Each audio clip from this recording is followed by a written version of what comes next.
Hey, Algebra students, this is Mr. P Helps with Algebra on Unit 2, Topic 2, Lesson 6 on geometric sequences. So the warm-up in this case is going to be comparing the difference between arithmetic sequences and geometric sequences. You might notice they both have the same starting point and the same common rate. But in this case, it's a common difference, and in this case, it's a common ratio. Difference means add, ratio means multiply. So we're both going to start off with 2. But this one's going to add by 3, which makes 5, and this one's going to multiply by 3, which makes 6. So it looks like geometric sequence is already a little bit bigger.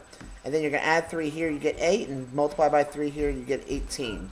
Add 3 here, you get 11. Multiply by 3 here, you get 54. Add 3 here, you get 14. And now you're noticing the geometric sequence is getting way, way bigger. You get 162. Now, so when you got all these numbers in here, the next question says, well, which one's going to be bigger for f of 100? Well, as you can clearly see, the geometric sequence got way bigger, way faster.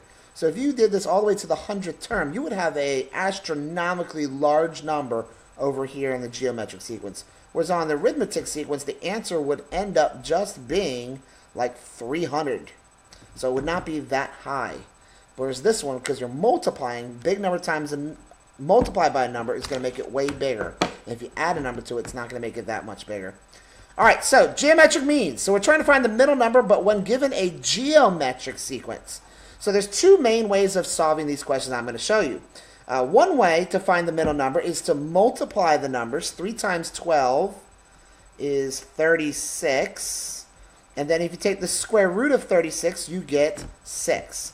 So that always works. If you multiply the numbers and take the square root of that number, that will always give you the number in between. So that's 6. Now that means the rule was times 2 times 2. But there is another way of doing it, which is to start with 3, multiply it by a ratio twice, equals 12, and then solve for r. And you'll find that r is equal to 2. Divide both sides by 3, division property equality. R squared equals 4, and what number squared equals 4? That would be 2. So it's definitely going to be helpful to have a graphing calculator for this assignment because you're going to be using some square roots and cube roots and stuff like that. All right, so now this question says, and this is a great question, is the missing term the only answer possible? The answer is no. There is another answer. -6 could also have been the answer. So very quickly, so talk about that because the ratio didn't have to be 2. The ratio could have also been -2 because a positive would have turned into a negative. And if you multiply it again, it would have turned back into a positive. So -6 and 6 are both answers for that middle term. All right, so this one, I'm going to stop. I'm not going to use the first strategy because if I multiply the numbers and take the square root of it, that would tell me what's in the middle, and there is no middle. So that would not work out. So I'm going to have to do it the other way. 7 times a ratio once, twice, 3 times equals 875. Now, if I divide both sides by 7, that means r to the 3rd power is equal to 125. And I know that 5 multiplied by itself 3 times, 5 times 5 is 25, times 5 again is 125. So 5 is the pattern. And now all I have to do is multiply. 7 times 5 is 35, and then keep multiplying until you get to the next number. Now, would there be any other possibility? Would -5 also work, you might ask? Well, positive, negative. No. There's only one possible answer this time. There was 2 possible answers here because it worked out where you could end to a negative.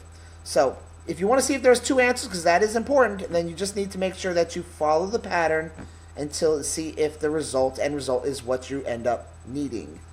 All right, so same thing. 6 times something once, twice, 3 times, 4 times equals 96. Divide both sides by 6. That means something multiplied by itself 4 times equals 16, and it happens to be 2. 2, 4, 8, 16. So the pattern here is 2. 24, 48. All right, now, is there another possible answer? Positive, negative, positive, negative, positive. Yes, -2 would also be a correct common ratio because it would end up getting a positive answer if you get to the 5th term, starting at the 1st.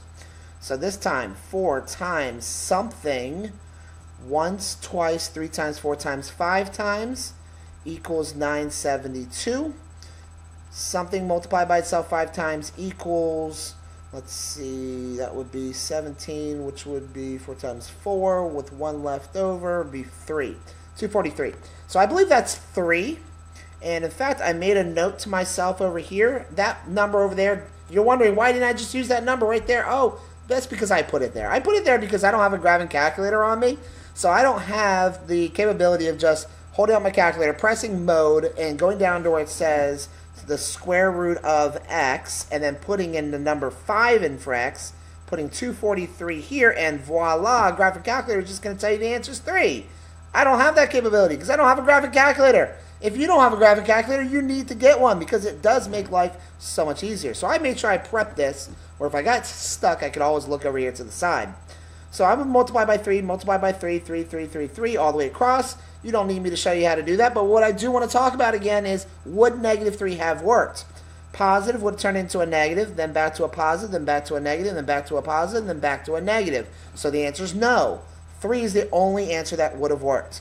So I would love to sit here and say 1, 2, 3, 4. Anytime that there's an even amount of numbers in the middle, it's not going to work. And when there's an odd amount of numbers, it will work. Because that only is true if you start with a positive and end with a positive, or start with a positive and end with a negative.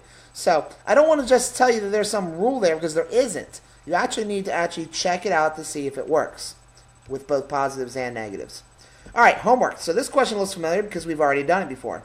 3 times 12 is 36. Square root of 36 is 6. 6 must be in the middle. Remember, that's the other strategy that I don't use too often, but it's good when you're trying to find just one number in the middle. Like right here, 5 times 20 is 100, and the square root of 100 is 10. Now that I know the rule is times 2, then I can just continue that rule, putting those numbers down. This one over here, I would show my, because I want to show my method, that's important. 2 times, well, I did show my method here, 2 times something, once, twice, 3 times, equals 54.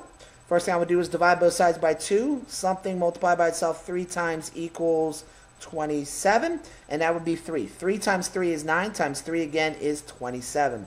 So that would be 6, then 18, then 54. Last question. Move myself over to the side a little bit.